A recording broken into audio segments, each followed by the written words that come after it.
Hey everyone, and welcome to the Women of War podcast, where we dive into the untold stories of women's bravery, struggles, and resilience in the midst of conflict. I am your host, Megan, and together we'll explore the powerful narratives of women who've stood on the front lines, those who have been caught in the crossfires, and the lasting impact war has had on their lives. From ancient warriors to modern day heroes, we'll uncover the roles women have played in shaping history throughout war and peace. So grab your headphones and let's embark on this journey to hear the voices of women who fought battles both seen and unseen. Get ready for an eye-opening experience on the Women of War podcast. Hey everyone! So today is part 3 of 4 of our interview. I hope y'all been enjoying it thus far. If you have any questions, put it in the comments.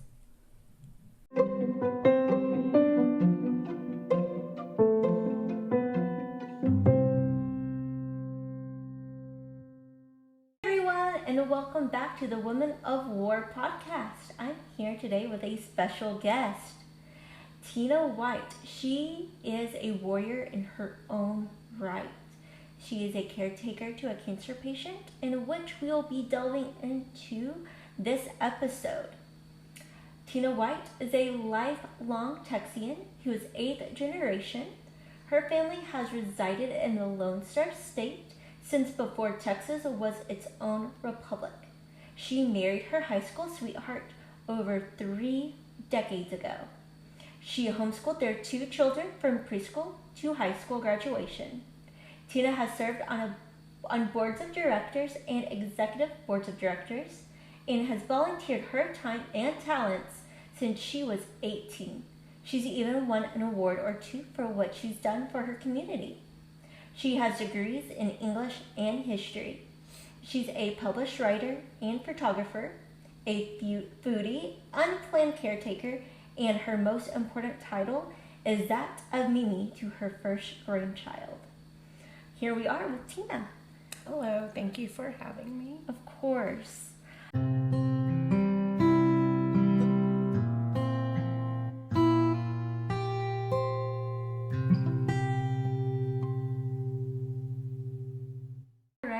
So I would like to talk to you more about your role as a caretaker. Okay. So can you tell us about your experience as a caretaker for someone with multiple myeloma? I don't know if my experience is any different than anyone else with a different cancer. There's lots of doctor's visits, lots of lab tests and values, MRIs, PET scans, things like that. There's bone marrow biopsies. There's, just those CT scans. There's lots of tests. But I can look at his values and I know what they mean now. I'm very aware of certain levels, and, sometimes he has to go in for more blood transfusions, and I know, and I'm seeing those values and I'm like, oh no, this isn't good. Or, and we just went through a time where his white blood cell count bottomed out, and he actually has been fighting pneumonia for almost 3 months and finally gotten rid of it. So I saw that coming. The week before he went in the hospital, the first time this month, I wasn't sleeping at night because I knew he was in distress. And so I would catch a couple of hours of sleep in the morning. And so as a caretaker, you get to know your, for lack of a better word, patient. So I knew something was up. I know his normal. So I'm very aware of everything. If he sniffles, are you okay? I'm always aware of that. And so as a caretaker, always try to make sure I'm there with him for everything, every doctor visit, every chemo. Sometimes I can't be there the whole time, sitting in the waiting room the whole time for chemo, but I make sure that I'm there waiting for him as he walks out, because I want my face to be the first thing that he sees. Him knowing that I'm constantly there for him, and that just constant, that source of security, even, that's what I want. That's what I want. I want him to have that kind of security blanket. I know he doesn't feel like he's alone, but I don't want that for him. Right. But as a caretaker, I make sure of all of his doctor visits, and and I'm keeping up with everything. And the doctor in Houston a couple of weeks ago said, "Oh, well, he needs IVIG." Well, he's not going to have that here, so I had to make sure that he's going to have it in Houston. Mm-hmm. So it's just keeping on top of everything. I'm his manager. I manage his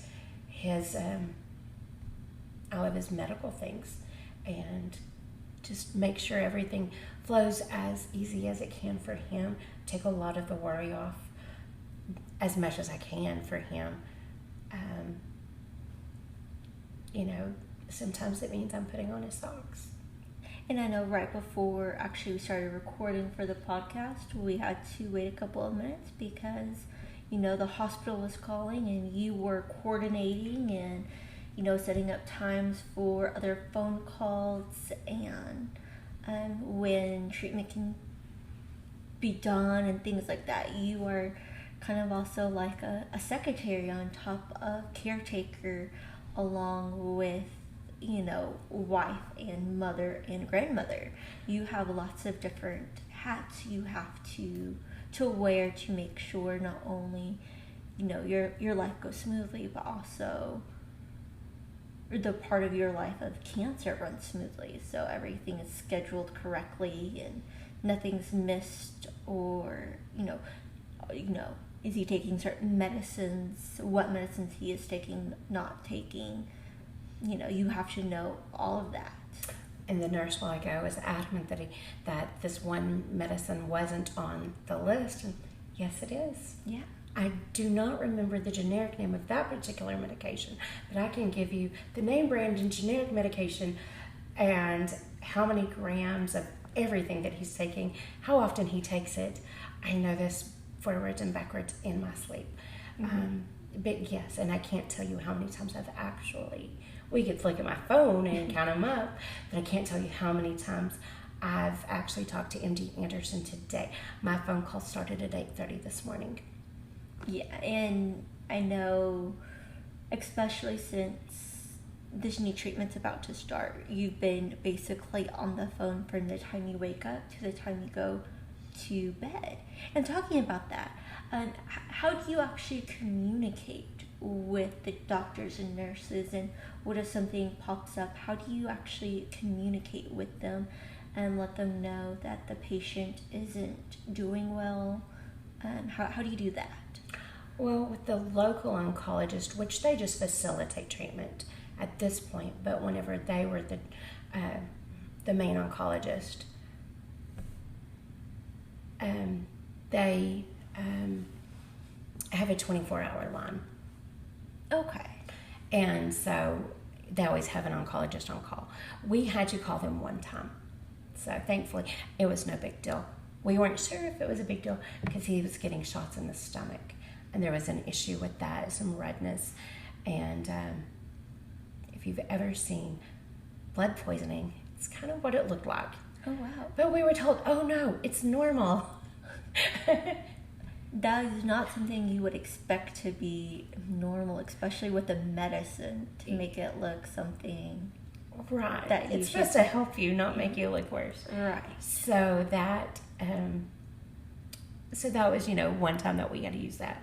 With MD Anderson, they have a neat system where basically we send them an email or text. It's in that form, and we choose what doctor we want. And, they tell us, well, we have 24 hours to answer you. But honestly, I think it's only been 24 hours one time. Now, you're not going to get answered on the weekends. Right. But if there's something on the weekends, then, I'm sure there's a workaround for that. But, I keep the team in Houston informed on a regular basis. If they don't hear from me, they know everything is fine. If I see his values of his blood work and they concern me, then I know it's going to concern them. I'm taking pictures of them and I'm sending it to them. And they're like, okay, we're going to do this. And, the course changes. And so, I think they know me by name. So with that, it keeps his treatment kind of fluid, because if something pops up, they can automatically start course correcting and putting in new treatments or taking away treatments, things like that. Or call us there immediately and say, get here. And how many times has that happened? Because I know that's happened a couple. A lot. Yeah. And, and there's been times when they've said, well, come here. Like whenever he had to have radiation for the second time in September and October, he was receiving radiation treatment again, and he had that at the very beginning. But whenever it came back, he had to have more. And they're like, get here. Just fly here. Just come down today, and we'll get you in for just a doctor's visit with the radiologist. I'm like, do you know that's going to cost us $2,000 just to fly there today? And this is almost a 12-hour trip for y'all from the hometown to go to MD Anderson. Yes. And so it needs to be planned. It's not just like, we're going to MD Anderson today.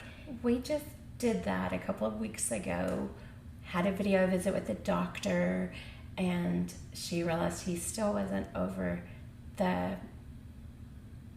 pneumonia. And she's like, get here. And this was like noon when we were talking to her, but somehow we were there by 7 that night, and taking him to the emergency room. And they were full. There were over 80 people ahead of him needing beds. And we were told it was the longest we ever had to wait for a bed in the emergency room at MD Anderson. And we were told, for the duration of your stay, you're probably going to be in this ER room, which was fine. It was a private room. The chair was comfortable. I was fine with it. No big deal. And 20 minutes later, he was being moved to the leukemia floor. I was like, well, shucks. We don't have this nice little warm cocoon. And there is an actual level for multiple myeloma, correct? There's 2 floors. One is more severe and one is more like a regular, hospital floor. But one is like the ICU, like whenever he has whenever he had the stem cell transplant and whenever he'll have the CAR T, that's on one floor. So you're more, your patients that need more attention have their own floor. You don't have mixed. So we were actually on the leukemia floor for a couple of days, and then they moved us to the multiple myeloma floor. We're like, oh, we were comfortable. We liked visiting the leukemia floor. But then we got to the multiple myeloma floor, and we saw nurses that we knew. And it was nice. It honestly was to see faces that we knew and that remembered us, and how are you doing? It was nice to have that. But I feel like I've gotten off track. All right. So my next question for you is, how do you prioritize self-care and avoid caretaker burnout? I will be honest with you and tell you I don't do that very well. Okay. But I think one of the things that has happened organically and also sadly is we now know other people with cancer. And, some of them are caregivers, some of them are, cancer patients. And we have kind of formed our own little network. We check in with one another. Not that all of the people are connected, but I'm connected with each of them. We are checking in with one another. How are you today? How did his visits go? What did the test show? How are you feeling today? What's your next test? Yeah. We're present for one another, and people are checking on me. And I have one sweet friend with that's battled cancer, and she just makes me feel like the worst friend, because she says the nicest things to me and gives me the sweetest compliments, and just bragging on me as a caretaker, as a wife, as a friend. And I'm just like, that is so sweet. She's just really being present in the moment, and aware. And I'm like, and I'm just trying to make jokes over here or something, and she's being so sweet. And so that's probably the easiest way. Just and I spoke about whenever his cancer came back and he was in the hospital for several weeks a year ago. MD Anderson has something called social workers. Mm-hmm. She would come to the room to talk to me. She was the only person that came to the room for me. There were teams and teams of people that would come in to see my husband, to take care of him, to do what they were supposed to do. But she was the only person that came in solely for me. Mm-hmm. And they have an observation deck up on the top floor. And we just took about 30 minutes to go up there and just sit and talk. We talked about, she had on purple scrubs. She had purple clipboard. She was writing with her purple pen. Did she like purple? Not really. It just happened. And, but that moment of just talking about anything other than the grueling journey that we had just been on for a couple of weeks is fabulous. My son is good to gift a massage or something like that for Mother's Day, and so that I'm getting one massage a year. It's supposed to be, according to my masseuse, it's supposed to be once every week, once every 2 weeks. I'm getting in one a year. But I'm to be honest, I'm not doing a good job at it. I'm trying, but we're fixing to go through another time in the hospital. And, if he's in the hospital, I'm in the hospital too. If he's in the hospital room, that's where I'm sleeping too. And you don't get a bed. You have to sleep in a chair. A chair or a couch. And sitting on it as a couch is okay. And they're meant to be beds as well. But it's kind of like a concrete slab. And that's what you're saying from more at the beginning, talking about that's the one thing you should have brought. Yes. Is a mattress. Yes. And so this may be getting a little ahead of myself here, but would that be something you bring next time? Definitely. It's on the list. This last hospital stay, we didn't know it was going to be a week. It was going to be even longer than that, but I'm like, if it's any longer, I'm calling Amazon, or I'm ordering from Amazon. I'm getting one of those delivered. And on that point, a year ago when we were there, mm-hmm. my back was not okay. I ended up having to have an MRI done, and found out I had bulging disc and things like that. So as a caregiver, I think it's one of the most normal things is that you don't take care of yourself because you're so busy taking care of your loved one. And when we were there for 3 months in the fall of 22, our apartments, they were only available to cancer patients with blood cancer. But they were so good to have potlucks and other things like that. And we didn't really have the opportunity to partake in any of those. But the one thing that we did, or I did, was they had a group for caretakers and a meeting and a support group. And I was a little late, but we'd just gotten in, but I want to make it. And it was great because for those 30 minutes, I wasn't alone in the world. I was amongst people that were walking through the trenches like I am and trying to figure this out and do the best that we can for our loved ones. And I wasn't alone. And that was such a great feeling. I hate that their loved ones had cancer and that they were going through what I'm going through, but I wasn't alone. And just that feeling of, it was like, it's okay. It's kind of like a warm hug.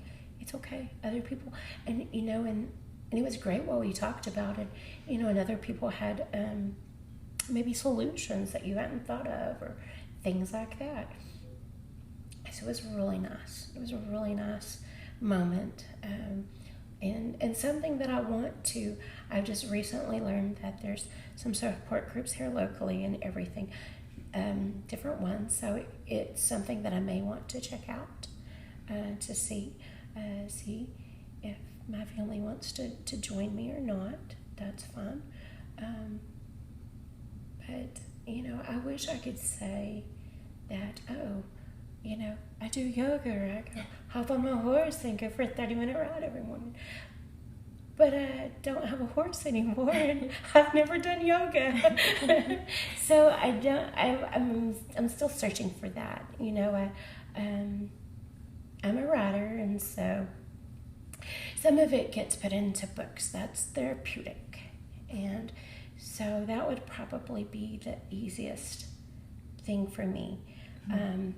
Although things have been pretty dynamic lately, and so many hospital visits and him not doing well, it's easy to set that aside and not do it and not prioritize. Mm-hmm.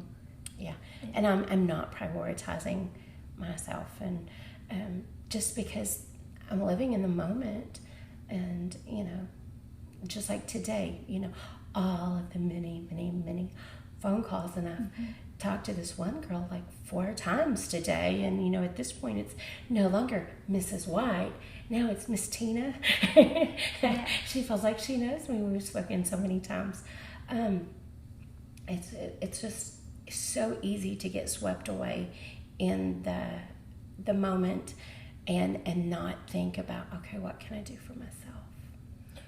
Yeah, and you already kind of answered this question, but like, what resources or support networks have been beneficial to you? Family and and a few close friends. We just kind of keep everything close to the vest, when the texting, back and forth with the others that are affected by cancer, a few close friends that are like, hey, how are you? You doing okay?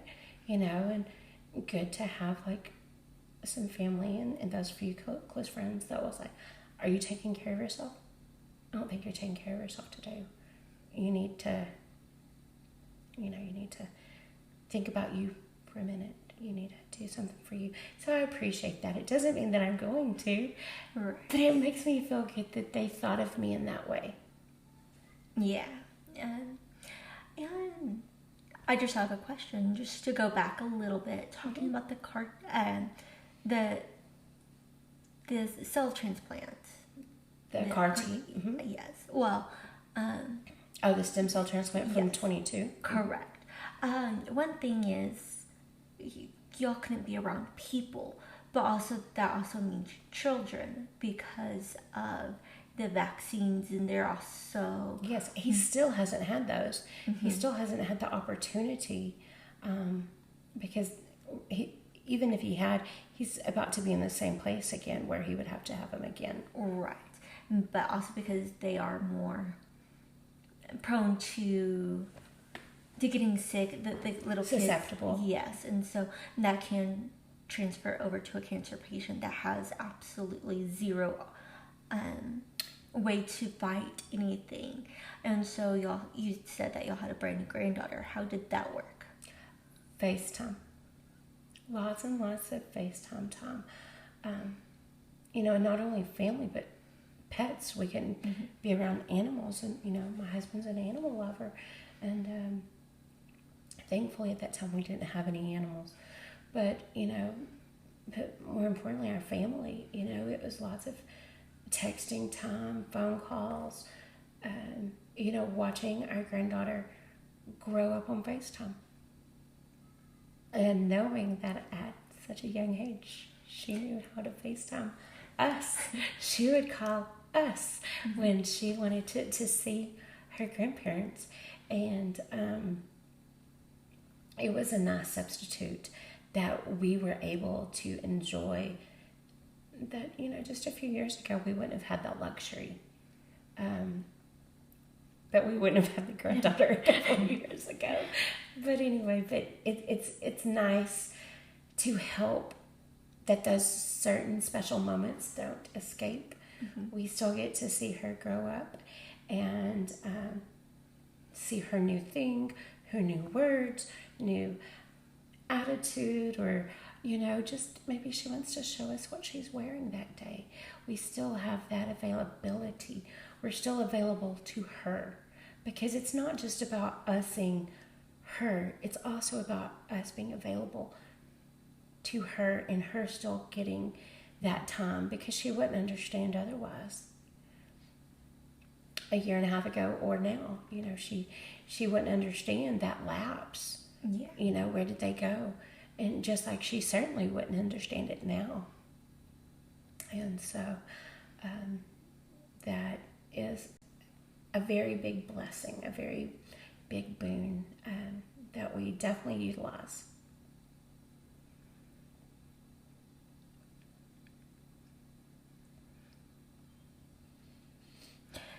Alrighty, so what advice would you give to somebody who is new to caring for a loved one with multiple myeloma or with cancer in and of itself? That's a very good question.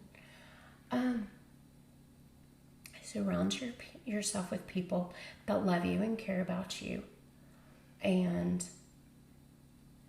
will make sure that you're taking care of yourself, and will take care of you also. It is important. And and maybe they can have their own little network that has, just happened for me, because no one understands unless you're going through it or have been through it. It's just, and I don't mean to sound contrite, it's just one of those things. There's that saying, if you know, you know. Yeah. And if you know, sadly, not that I would ever want anyone to have to go through this, but it's just a level of understanding that you don't. And I've actually been a caretaker previously for my dad, whenever he was in hospice. And for several months he was at home, and so I helped my mother be a caretaker to him in his last days, and that was very different then versus now. It's much more active, and I'm kind of at a point right now where I'm kind of drained. All of the hospital visits, and then getting sick myself, and having to limp along until I can, because I'm still not at 100%. My voice is still kind of gravelly and everything, and some other, pesky little issues. But I'm just still not 100% yet. So it's not an easy road, but it's one that I gladly travel down.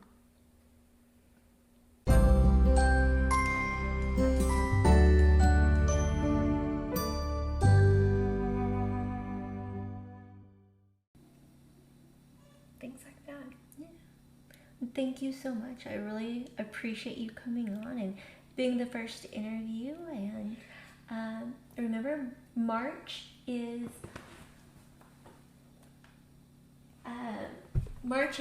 the awareness month for multiple myeloma, which is the cancer we've been talking about today. And Tina here as the caretaker, just make sure you let the caretakers know, people, that they are appreciated and loved, and make sure that they take care of themselves too, because they have a huge job. So thank y'all, and I hope y'all enjoyed. And also, I want to tell you thank you for inviting me on here, and because I know this is dear to your heart too. Yes. And thank you for allowing this opportunity to further the knowledge of this and just cancer in general. You're welcome, and thank you. And you can always visit my Instagram and Facebook, and there is a link to the GoFundMe for Tina and Richard, and there is also an informational link to learn more about multiple myeloma, and that will stay up there permanently on my Facebook and Instagram, so y'all can learn more at any point and also donate if y'all see fit. So, thank y'all. Thank you.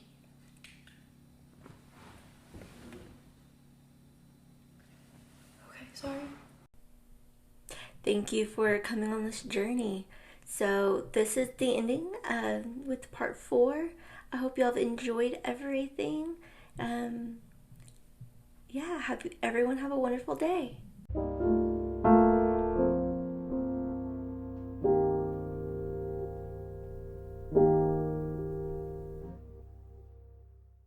This is Megan signing off with the Women of War podcast. Don't forget to like, love, subscribe, comment, all those things. It really does help the podcast grow, and I would greatly appreciate it. Thank y'all.